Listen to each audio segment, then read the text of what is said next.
네, 여러분 안녕하십니까? 네, 또 저희 당한국 또 국장님께서도 영상을 보내주셔서 감사합니다. 제가 발표드릴 내용은 중국의 디지털 아카이브 자원 활용입니다. 두 가지로 구성이 되어 있는데요.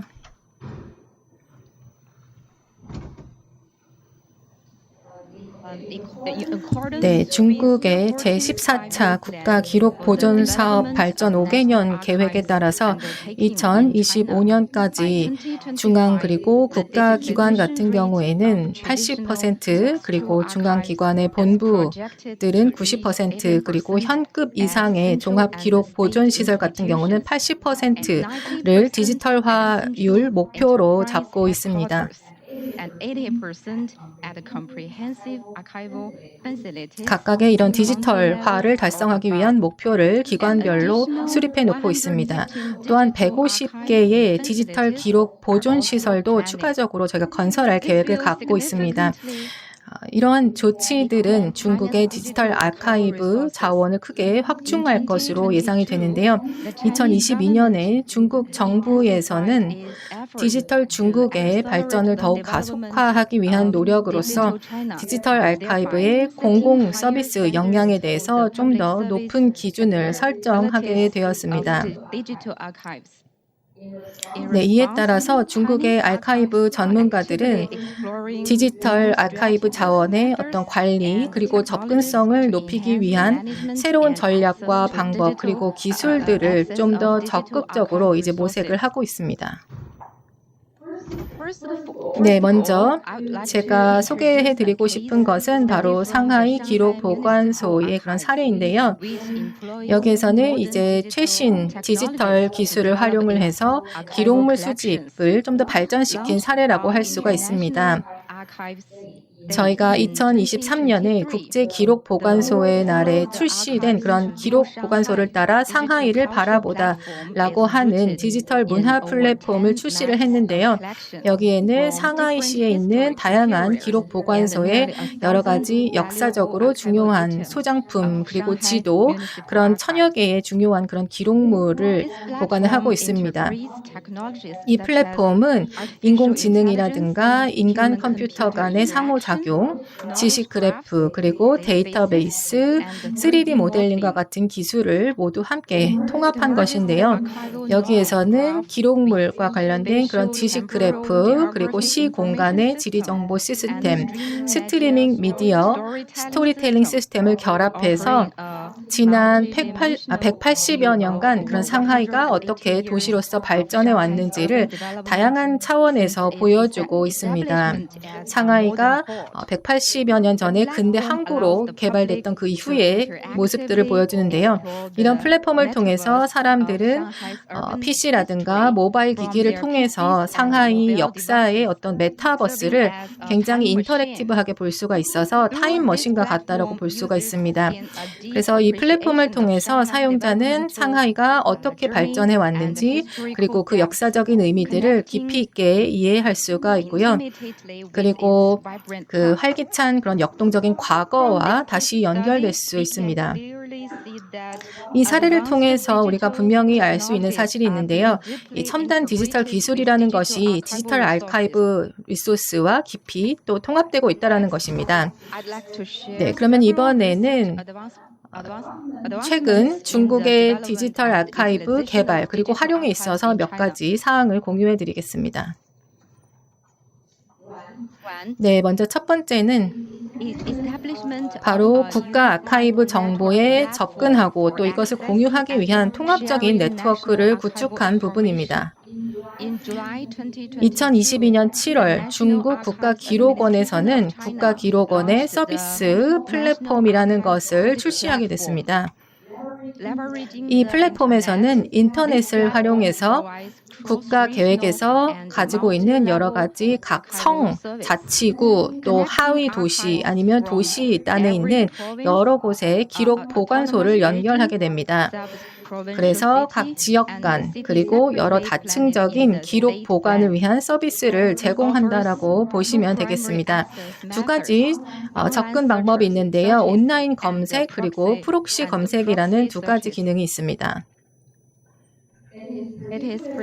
이것이 특히 유용한 경우는 어떤 뭔가 전문 자격에 대한 기록이라든가 아니면 뭔가 이민과 관련된 서류들, 그리고 토지 권리와 같은 우리가 자주 요청을 받는 이런 기록들을 찾는 데 유용하다라고 할 수가 있습니다. 그래서 가장 가까운 기록 보관소나 아니면 원본을 가지고 있는 그런 보관소에서 직접 접속을 할 수가 있습니다. 그래서 국가 정부 서비스 플랫폼과 통합되어 있어서 사용자를 등록을 한다거나 아니면 여러 가지 접근권을 같이 공유할 수가 있기 때문에 사용자 경험을 더욱 원활하게 만들어줍니다. 이제 중국에도 5G 네트워크가 널리 보급되고 또 블록체인 기술을 적용해서 이런 기록의 진위 여부를 확인하는 그런 기술들이 점점 적용이 되면서 서로 다른 위치에서도 원격으로 이렇게 공문서를 발급할 수가 있게 되었습니다. 2023년 12월까지 이 플랫폼에서는 약 1,856개의 기록 보관소를 이제 연결할 수가 있었고요. 그리고 등록된 사용자 수는 12만 5천 명 이상, 그리고 여기에서 처리한 문의는 약 8만 건 이상이었습니다. 네, 이렇게 통합적인 네트워크 시스템을 저희가 운영하면서 전국적으로 이렇게 기록물에 대한 정보를 공유할 수가 있게 되었고요. 사용자 같은 경우는 이동 시간이라든가 비용을 크게 절감할 수가 있었습니다.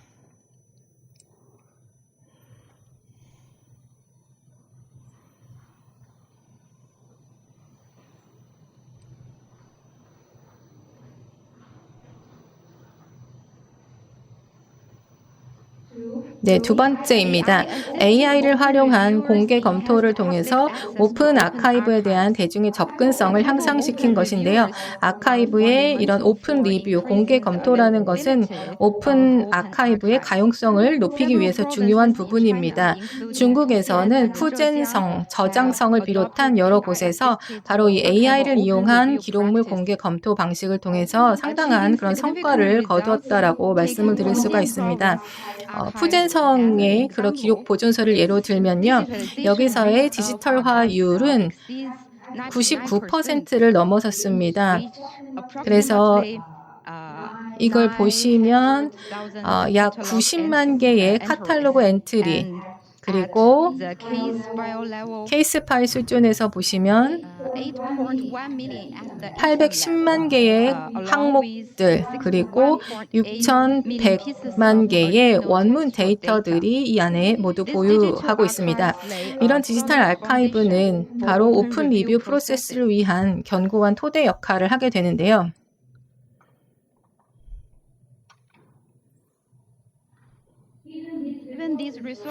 이런 자료를 바탕으로 해서 푸젠성 기록 보관소에서는 독자적으로 시스템을 개발했습니다. 바로 기록물의 공개 검토를 위한 AI 시스템입니다. 이 시스템 같은 경우는 CRNN이라고 하는 합성급 순환 신경망, 그리고 CTC라고 하는 연결 시간 분류 알고리즘을 채택을 하고 있습니다. 이것이 바로 아카이브 애플리케이션의 이상적인 그런 알고리즘이고요. 나이브 베이즈 분류기 신경망 기반 딥러닝 모델을 통합한 것입니다. 그래서 광범위한 데이터 훈련과 테스트를 거쳐서 응답이 굉장히 빠르고 배포가 용이하고 그리고 효율성이 굉장히 높은 그런 알고리즘 모델을 확립을 할 수가 있었습니다. 네, 실제로 테스트를 해봤는데요. 그 공개 검토 프로세스의 효율성이 3배 이상 개선된 것으로 나타났습니다. 그래서 저희가 반자동 모드를 완전 지능형 모드로 성공적으로 업데이트할 수가 있었습니다. 네, 세 번째입니다. 전문 기록 보관소의 관리 그리고 활용에 있어서 획기적인 발전이 있었는데요. 이를 통해서 우리가 산업 그리고 상업적인 운영을 지원하는 서비스를 강화할 수가 있었습니다. 중국 국가기록원 같은 경우에는 현재 전문적인 아카이브 관리 그리고 이것을 좀 더 디지털 전환으로 전면적으로 추진하려고 하는 그런 이니셔티브를 추진을 하고 있습니다. 그래서 이런 이니셔티브에 따라서 중국에 있는 다양한 전문 아카이브에서 소장 자료의 인텔리전트한 관리를 강화하기 위해서 다양한 방법을 모색을 하고 있습니다. 네, 예를 들어서 지금 말씀을 드리면요. 기업의 엔지니어링 프로젝트 아카이브 관리를 보여드리고 있는데요. 국가의 전력망 회사인 간수전력이라는 곳에서는 중국의 최초의 벡터 도면 리소스 아카이브를 구축을 했습니다. 이 회사 같은 경우는 약 56만 개의 벡터 도면을 집중적으로 검증을 했습니다. 그리고 약 2,999개의 건설 법인을 이제 등록을 했는데요. 이렇게 벡터화된 엔지니어링 도면 같은 경우에는 파일 크기가 굉장히 작고요. 그리고 왜곡이 없고 전송 속도가 굉장히 빠르다라는 장점들이 있습니다. 예를 들어서 이렇게 벡터화된 엔지니어링 도면의 저장 크기는 스캔한 도면과 비교해서 봤을 때 약 300분의 1에 불과하다라고 합니다.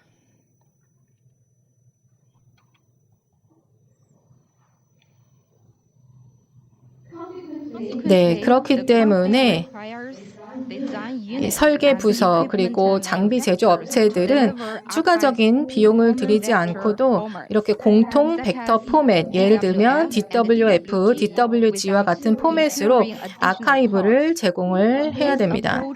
그래서 이런 방식 같은 경우에는 여러 가지 문제를 해결할 수가 있는데요. 스캔 도면의 문제점이라고 할 수 있는 파일 크기가 대용량이라든가 아니면 비용이 높다라든가 아니면 왜곡 문제가 발생하는 그런 것들을 해결할 수가 있습니다. 그리고 이렇게 벡터화 기술을 적용하게 되면 디지털 스탬프 그리고 서명에 이런 것을 적용하면 벡터 스탬프는 20KB 미만 그리고 서명은 5KB 미만으로 이렇게 크기를 조정하더라도 실질적인 그 선명도에 영향을 미치지 않고 있습니다.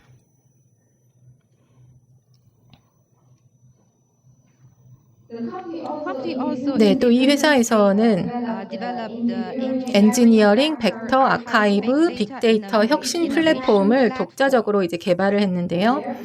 여기에서는 설계자가 QR코드를 부착을 하게 되는데요. 각 벡터화된 그 도면마다 이렇게 QR코드를 부착해서 비공개 키로 서명을 하게 되고요.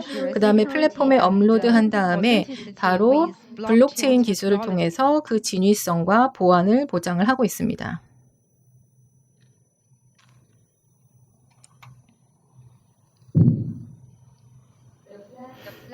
네, 이 플랫폼 같은 경우에는 계층화된 승인 방식을 채택을 하고 있습니다. 여기에서는 사전 승인이 없이도 문서에 즉시 액세스를 할 수가 있습니다. 그래서 사용자는 전자서명을 하게 되는데요. 이 엔지니어링 양식에 휴대폰을 통해서 서명을 하고 그 도면을 온라인으로 볼 수가 있습니다. 원클릭 파일 액세스라고 하는 기능이 있는데요. 이것은 아카이브에 대한 접근성을 크게 높여줍니다.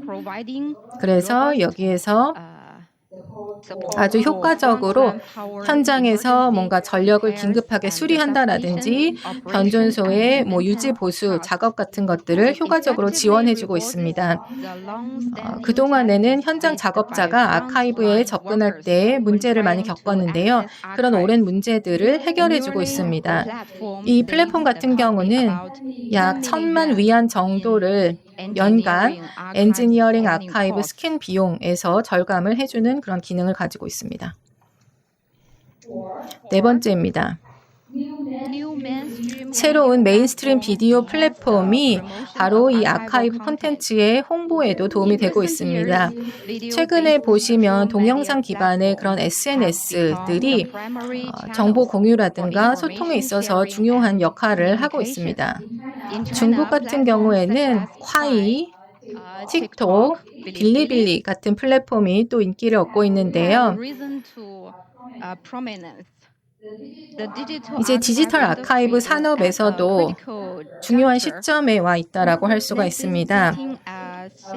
우리가 기존의 어떤 전통적인 홍보 방법에서 벗어나서 새로운 미디어를 수용해야 하는 시기가 되었습니다.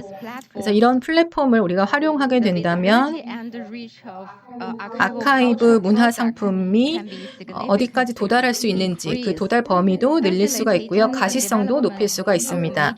또 아카이브 산업 자체 내에서 어떤 중요한 그 IP의 개발도 촉진할 수가 있습니다. 예를 들어서 BRTV가 제작한 아카이브 프로그램을 이제 예로 설명을 드려보겠는데요.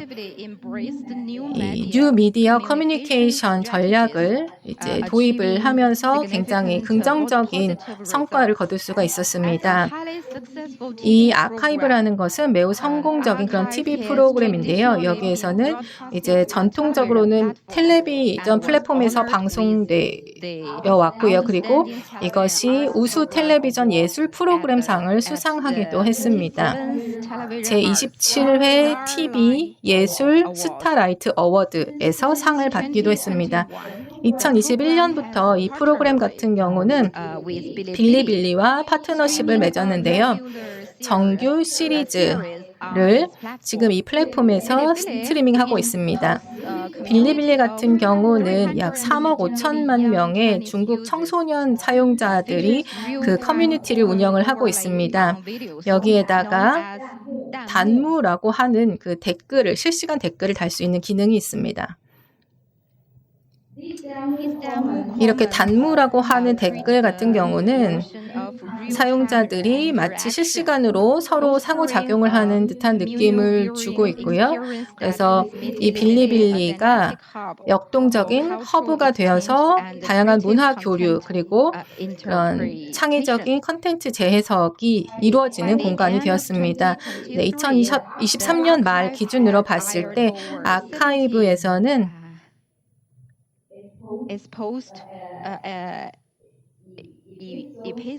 약 70개 이상의 에피소드를 방영을 했습니다. 총 조회수는 3천만 회에 육박하고 있고요. 또 시청자들이 단 댓글이 5만 개가 넘었습니다. 이러한 댓글 같은 경우에는 시청자들이 서로 굉장히 직관적인 그리고 정서적인 유대감을 형성할 수가 있었습니다.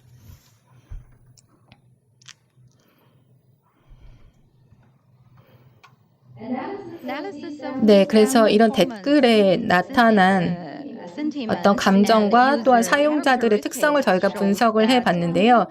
이런 단무라고 하는 댓글을 보면 중국의 전통 문화의 그런 특성들을 반영하고 있는 것으로 나타났습니다. 시청자들은 프로그램 컨텐츠를 중국의 어떤 전통 문화와 통합해서 정체성을 강화하는 그런 형식으로 이런 모습을 보이고 있는데요. 이런 댓글 분석을 통해서 저희가 인사이트를 얻게 되면 이것을 향후에 아카이브 프로그램을 제작하는 데 도움을 주는 그런 전략으로 활용할 수 있을 것입니다.